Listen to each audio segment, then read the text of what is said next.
What was the moment that like you felt like you truly gained his trust and that he could rely on you, even if you mess up again, he knows that you're still reliable. You know what I'm saying? What was that moment? What was that catch? What was that play?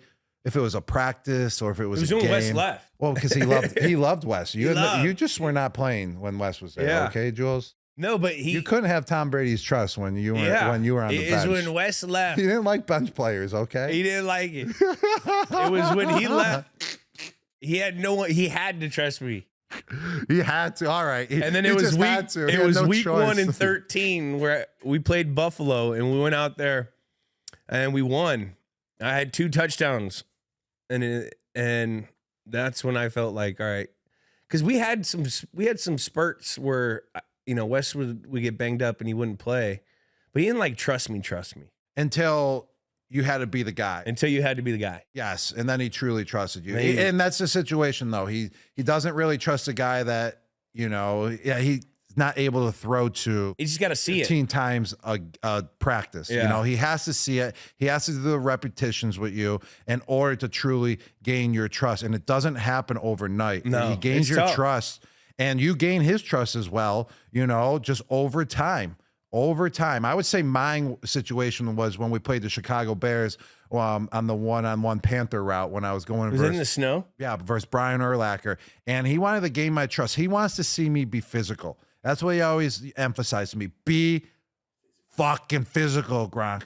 You're 260 pounds. You're going versus 180 pounders or linebackers that you're still bigger than.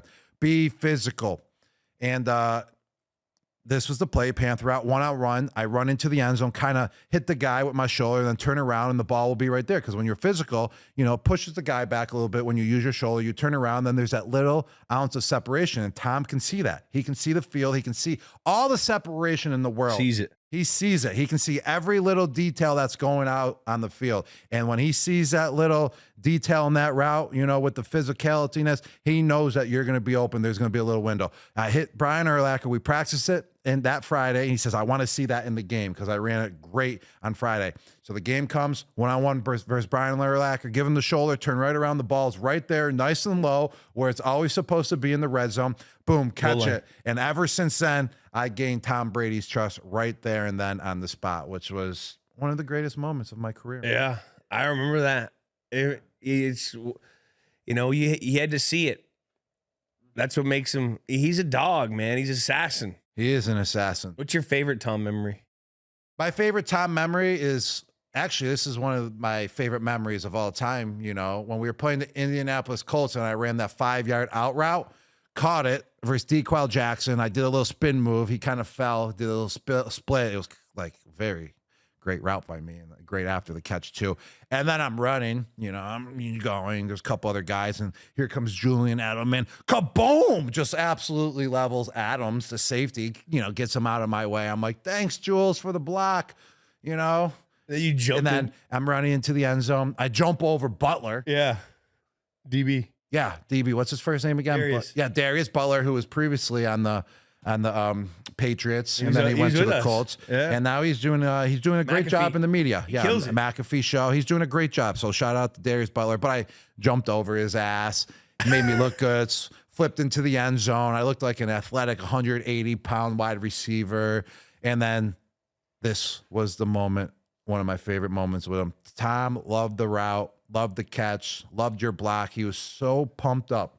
He ran full speed from the 30-yard line, and probably because I got him a touchdown on a play where it never should have been a touchdown. Yeah. And he came running full speed and jumped on my back and went for a ride, man. He was like a pony on a horse, man. I brought him for a ride, man. I was carrying Tom Brady around in the freaking end zone. He was on my back. Baby. He was on my back. Put the pony on the horse's back. I brought him for a ride. I was waiting for him to drop that quarter in so the ride can keep on going.